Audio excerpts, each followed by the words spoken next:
Hello, YouTube. Welcome to my channel, Marriage, Politics, and Sports. Listen, we're going to talk a little bit about what I think is treason and the ultimate betrayal of the American people over the last 4 years of the Biden administration. And it's going to be up to the Republicans to stay on this, no matter what the pressure is for the media and everybody else that wants to say, move on. We had a shadow government signing into law, opening the borders, trying to destroy the fabric of the country with using unelected officials and using Biden as a weekend at the Bernies just so they can keep in power. And that's why they weaponize the defense, the government judicial system, criminal system to try to throw Trump in jail because they didn't want this to come out. So he was their worst nightmare. I mean, up to and including, allegedly the assassination attempts against him. And the reason why they recently had to fire the chief of the Secret Service. And there was nobody to be trusted because the Democrats hated to have perpetuated this Trump derangement syndrome. So I'm going to let this young up-and-coming conservative named Brandon Neiman speak for me because he's so articulate in the way he comes across. Is something that I think a lot of people need to hear more of. Now, he doesn't need me to promote him because he's almost up to 300,000 subs. And for such a young man, he has a lot of good things to say. So, without further ado, I'm going to just react to his video best I can in some of the places I can where I agree. If he says something I disagree, I'll say about that too. But without further ado, one more thing. Like, share, and subscribe to my channel. I like these real reaction videos. But at the end, of course, where's my way? I use the circumstance to craft what I call a cautionary tale in music to the situation that we're in. So that's why when I play these records or this music, I do use AI, but I manipulate the lyrics, and all of them is pertinent and poignant to the situation that we're in. So stay tuned at the end. It's like 3 more minutes, and I want y'all to listen to it and hit the like button. You can make some comments. I didn't. A lot of times I use a lot of different genre to come up with the best tune. This time I just wanted to have something so I can just get through this particular live. So without further ado, we're going to play the young brother and let him tell you his observations of how horrendous it was in the last 4 years and how close we came to the country falling apart. All right, let's just go ahead and get that done. Okay.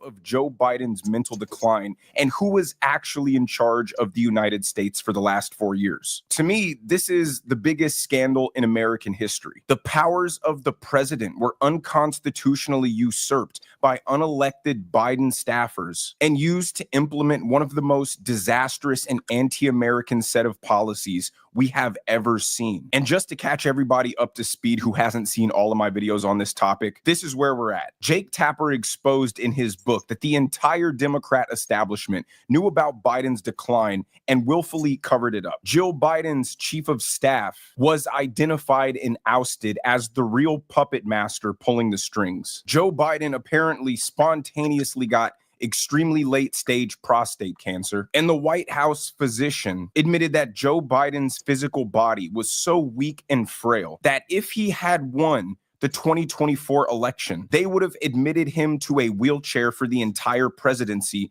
because if he would have fallen over one more time, his entire body might have broken. But today, another massive bombshell drops as Biden's doctors forced to testify in front of the House Oversight Committee, and his answers reveal that he was in on the cover-up the entire time. This scandal is looking so bad for Biden that even his best friend, Morning Joe, is deciding to turn on him. And I'm going to show you guys all of that in this video. As always, like the video and subscribe to the channel. But the first thing I'm going to show you is Biden's doctor leaving the House Oversight Committee hearing in shame. And then I'll show you what he said that shocked everybody.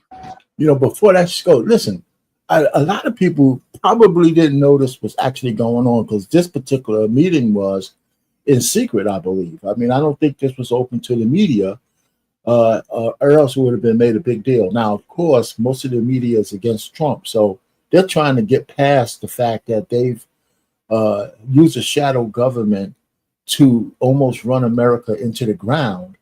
And there's going to be some other stuff that comes up because why didn't they use the 25th Amendment to put their girl, Kamala Harris, in, 2 years earlier so she could have been an incumbent? So let's go ahead and continue from where Brandon left off.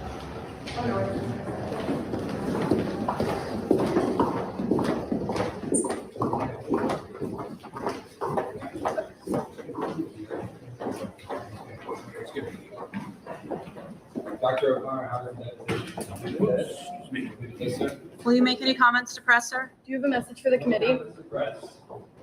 Look at him hanging his head in shame because he knows he is complicit in one of the largest, if not the largest, betrayal of democracy in American history. These people were so brazen in their treachery to the country because they thought they were going to get away with it. They had to get away with it. That's why they took the unconscionable step of weaponizing the justice system to try to put Donald Trump away forever, because they had to make sure that he could not return to political life and ever hold them accountable or expose them for what they did. They delegated the powers of the president to a shadow government filled with radical Obama staffers without the consent of the American people. In fact, they tried to gaslight the American people every time we questioned if the president of the United States was even mentally fit to perform the job. Their insatiable, tyrannical desire for power led them to manipulating the rule of law, using lawfare against a political opponent like we're a...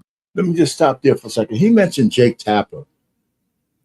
I still don't get over the fact that it seems like Jake Tapper, his co-writer, and his network is trying to get away with, not being complicit to this whole thing. I don't really hear his mea culpa, in this whole situation. I mean, he made money off of this. He knew it all the time, and he was one of the biggest detractors to any speculation that we had a weekend at Bernie's president, right? And that was true. He knew it, and now he's capitalizing off of knowing it, in retrospect, and he's actually getting away with it. I don't see how he has any credibility left. Whatever credibility he has, I don't see how he has any left. I mean, this guy was part of the cabal that tried to hide, weekend at Biden's. All right, so let's go ahead and Brandon, let my have finished going, right? We got some more stuff coming. Banana republic, ignoring the Constitution and trampling all over the principles of democracy. But after Biden's shady doctor left the hearing, ignored the press, hung his head in shame, the leader of the House Oversight Committee came out and revealed to the press what the doctor said, indicating that he knew about the entire thing. I can tell you exactly what happened. Dr. O'Connor pleaded the Fifth Amendment, and I'm gonna read the first two questions that were asked. Were you ever told to lie about the president's health? He pleaded the Fifth Amendment. He would not answer that question. The second question: did you ever believe President Biden was unfit to execute his duties? Again, President Biden's White House position pleaded the Fifth Amendment. All right, so what else do you have to say after that? When a man or woman pleads the Fifth, which is their constitutional right, it's a tacit admission that you have something to hide that's going to incriminate you and make you complicit to the crime overall, right? So he's trying to give himself some way, some chance to be maybe a witness for the prosecution or make some kind of deal where he won't be prosecuted for his part in this cover-up. And I don't think he should have any way out. This is unprecedented. And I think that this adds more fuel to the fire, that there was a cover-up. I believe that this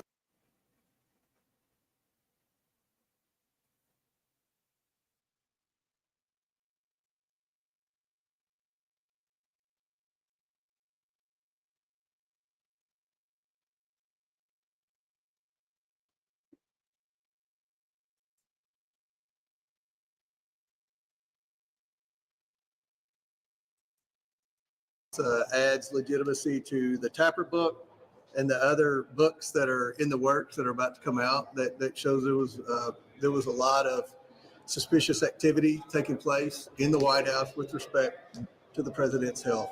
By those answers, you can tell the doctor is terrified. He was probably promised protection for obfuscating his duties to the American people to give an accurate medical reporting of Joe Biden's physical and mental health. This was the guy that assured us that our eyes and our ears were lying, and Joe Biden was sharp as a tack. He was physically strong and fit, while every medical expert agrees to reach Biden's late stage of prostate cancer, the signs would have been clearly noticeable for 5 to 10 years. So all of this alone, this scandal, it would be a problem in a vacuum. It might be less of a problem if Joe Biden's presidency was the most amazing and prosperous thing for America. But it's certainly even more of a problem, seeing as it was the exact opposite of that. Joe Biden was an empty suit used as a figurehead to push forth an agenda that was anti-American, racist, and destructive, top down. And now the Democrats are in panic mode because we're not going to just let this go. We want to get to the bottom of it. Here's the leader of the House Oversight Committee explaining why this doctor's suspicious testimony is so important. His actions today speak loud and clear. Again, this was an opportunity to come clean. And, you can say, oh, the president was in great health. This is just a conspiracy theory. He was fine. I don't know why they use the auto pen 75% of the time when he was in the White House. I mean, this is what it's all about. It's about the auto pen. There is serious concern, and the evidence mounts by the minute that Joe Biden had no idea what his name was being signed to. And we're talking about executive orders, and we are talking about pardons. So, what Dr. O'Connor did today only added fuel to the fire, that there was a cover-up. It wasn't just a cover-up. And listen, we got to really kind of take umbrage with the Republicans who even under the lies of the media and the shadow government that the Democrats, waged, they didn't really scream as loud as they should have during those 4 years. I mean, look at all the disruption that the Democrats are doing to the duly elected president and using their judges to get their way, and all this low down, dirty tactics, demonic tactics. How come the Republicans didn't go no holds barred against the Biden weekend at Biden's presidency? I don't know. It's really concerning that they're not willing to do what it takes to destroy these bastards, man, because we cannot let this government get back in power. And that Joe Biden wasn't mentally fit to serve as president of the United States. So what this investigation overall is trying to yield is the names of the people who had control of the auto pen and who was dictating policy. And in the next clip I'll show you, you'll understand why this is so important. And I'll give you a hint. These Joe Biden pardons might get nullified. And what I expect as the walls start to close in on every single member of the Democrat establishment is fingers are going to start pointing and people are going to start getting thrown under the bus. Because these are serious crimes. This is high treason. And if you know your time is coming, it serves your self-interest much more to get out in front of it, cooperate, and pray to Almighty God that they show you some leniency. I agree with him on all of this stuff, other than I tell you, getting those pardons overturned or getting any legislation that he put forth overturned, because it's an auto pen. You're talking about an uphill battle. Maybe proving that there was a treason going on, high crimes and misdemeanors, but reversing some of the things that he did, because President Trump is already doing a lot of that, but putting people in jail and unpardoning people, just my opinion, I think that's seriously a bridge too far. or the Republicans don't have enough grit to keep fighting until that shit happens. I don't believe they do. Because we shouldn't have got this far if the Republicans were willing to fight.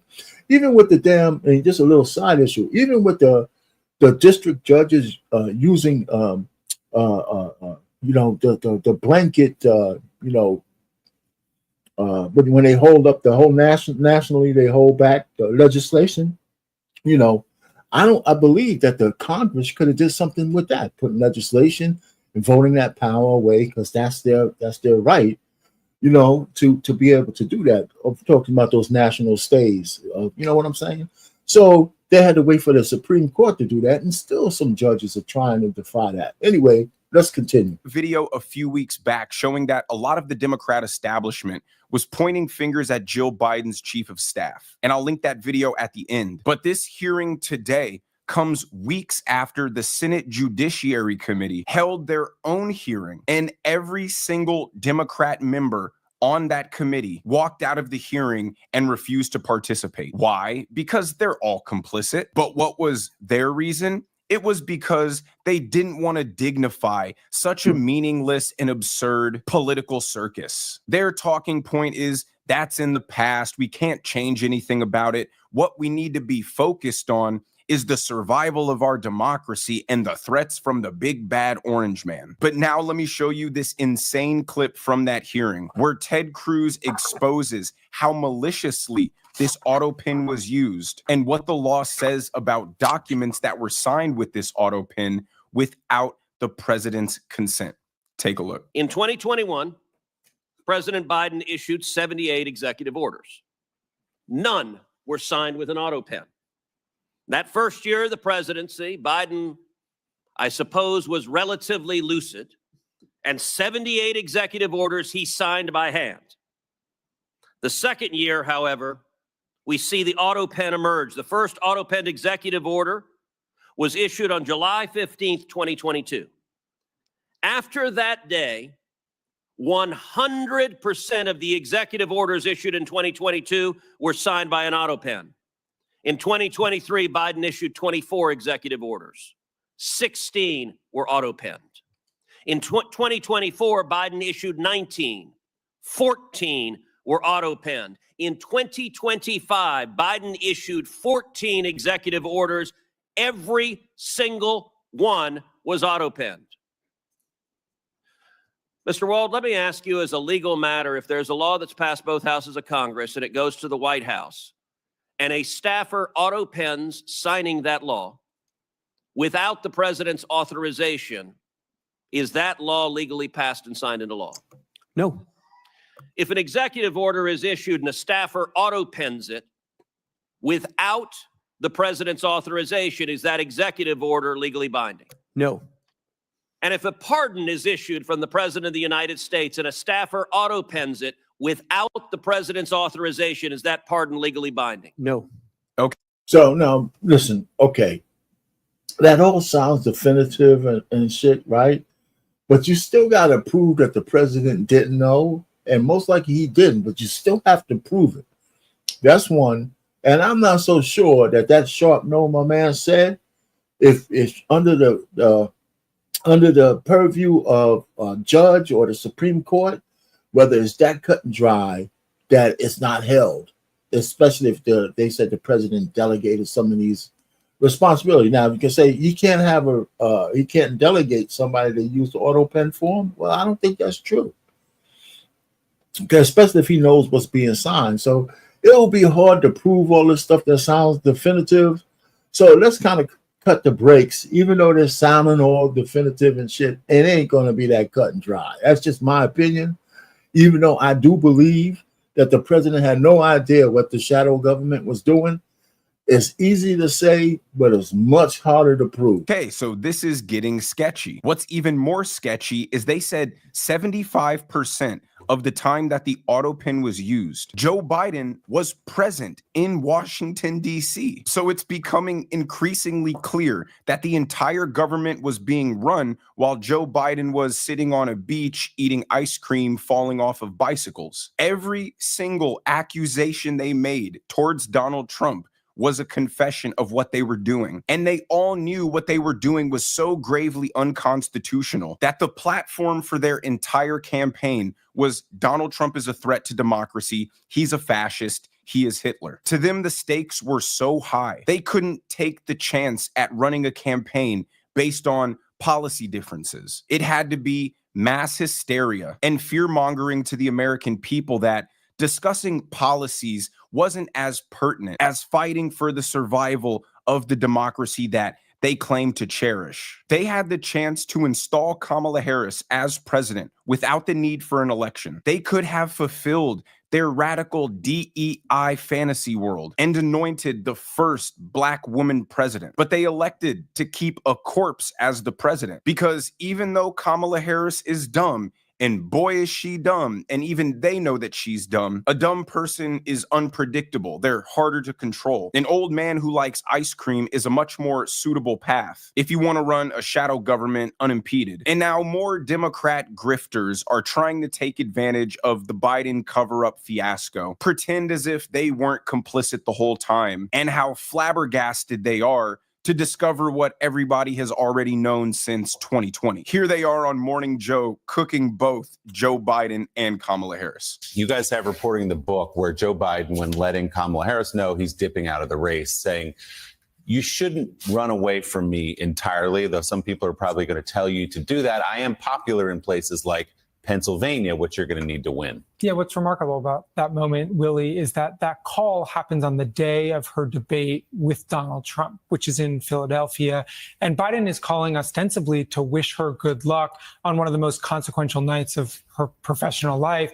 And then he says he's hearing from friends that she may be campaigning in a way that is disloyal to him. And he suggests that could be a political mistake because he remains popular in Pennsylvania. But remember, at this time, Joe Biden has basically been pushed off the ticket, and Democrats do not want him running, and many actually want her to separate herself from him. And that's not the only reason she didn't separate herself from him, but that's a key moment in this campaign in which she's really trying to run her own race against Donald Trump. I think Joe Biden didn't want Kamala Harris to distance himself from him, not because of some concern about loyalty, but because if she started expressing how badly she thought the administration was run and how she would have done so many things differently, it would have given a lot of credibility to the concern that Joe Biden's mental health was on a steep decline for several years. Kamala Harris announced that she was going to be the Democrat candidate and then avoided any media interviews for over 40 days.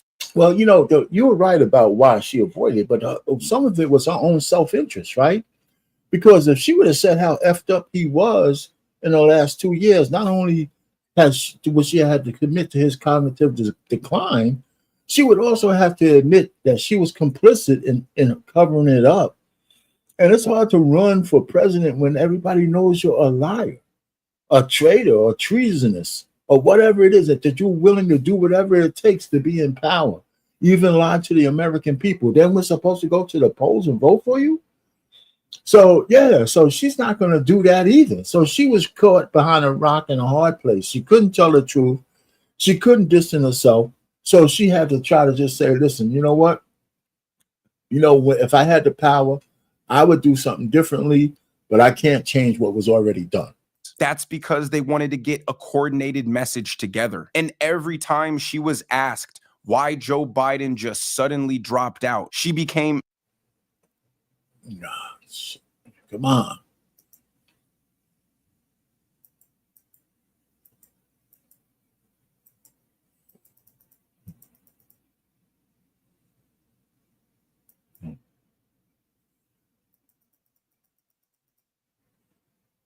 Gotta forgive me, folks. Internet problems.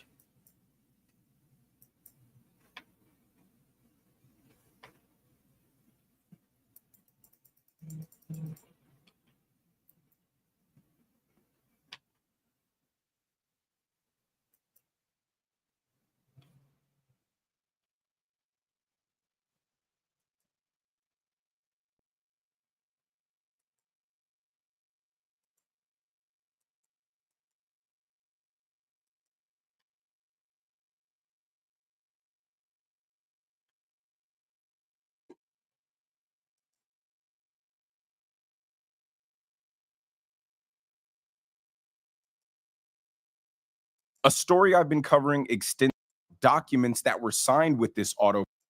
While a dumb person is unpredictable, they're Popular in Pennsylvania. But remember, at this time, Joe Biden was on a steep decline for several years. Kamala Harris announced that she was going to be the Democrat candidate and then avoided any media interviews for over 40 days. That's because they wanted to get a coordinated message together. And every time she was asked why Joe Biden just suddenly dropped out, she became visibly uncomfortable and could never answer the question. She had to tie herself to Joe Biden's hip, accept all of the failures that came with that, because her criticizing him would have revealed her complicity in the entire cover-up that everybody knew was going on. Now, this last clip is absolutely hilarious. They report that Kamala Harris's campaign staff were in total disbelief by how absolutely bad and incompetent she was as a candidate. And they talk about her disastrous meltdown on The View.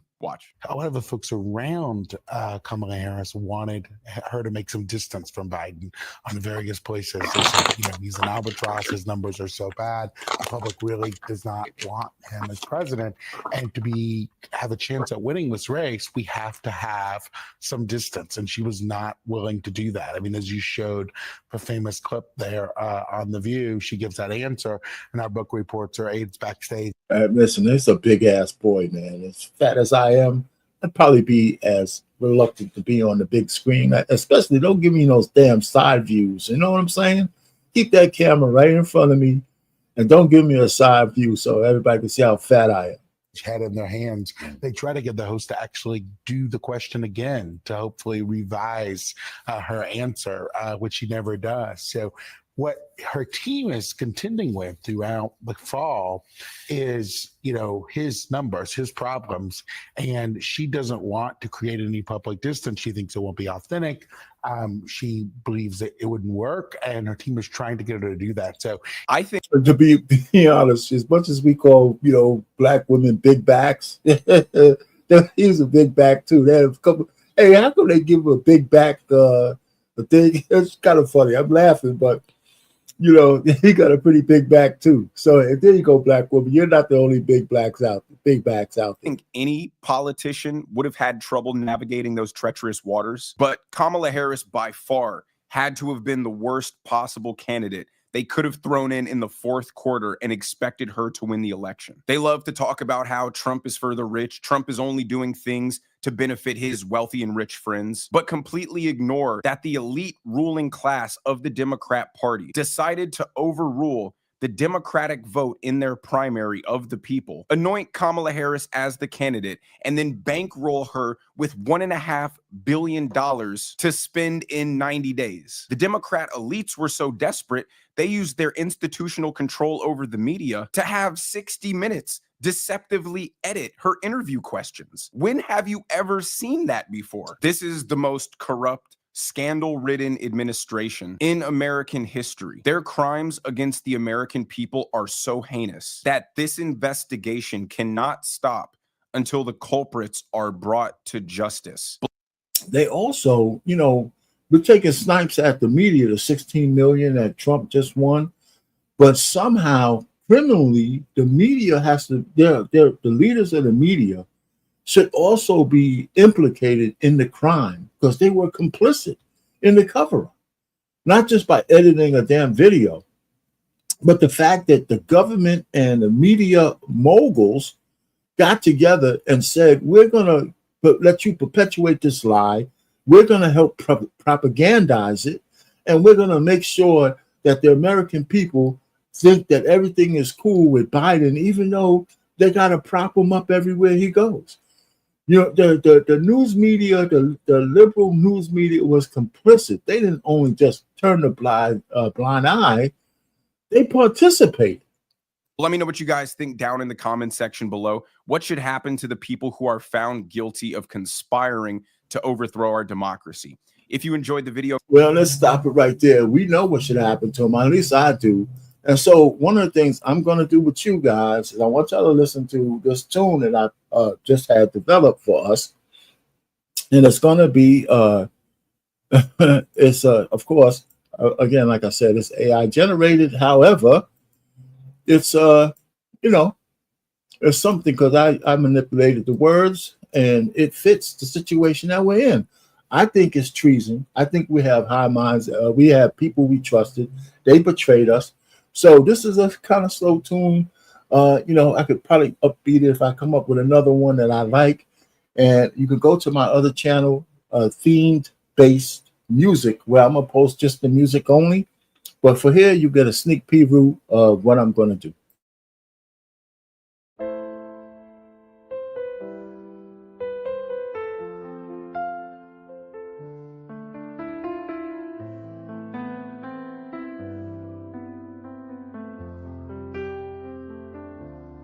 In the dark alleys where the whispers lay, betrayals dance, it's hard to play. Eyes that once shone, now clouded in night, with every promise lost, gone from sight. Trust was a throne, now it's a grave.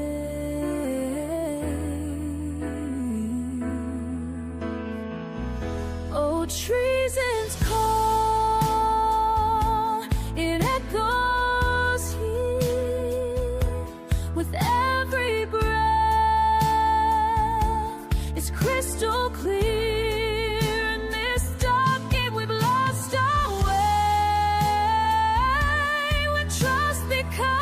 Betrayals play, treachery hides in a velvet glove. The wounds run deep where true hearts show. A serpent's kiss, a government ecstasy. If it comes on a Persace's defeat, in a game of keys, on a face and lay, silent scream where joy should reign. Oh, treason's call, it echoes here.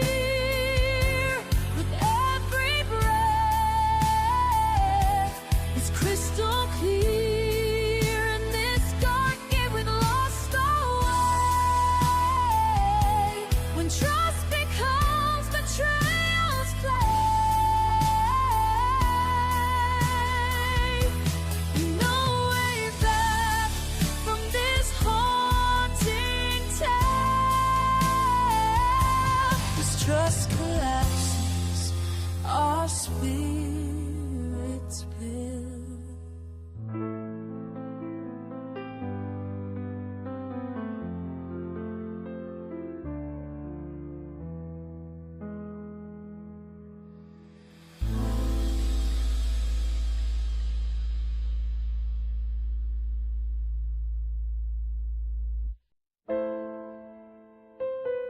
We went out.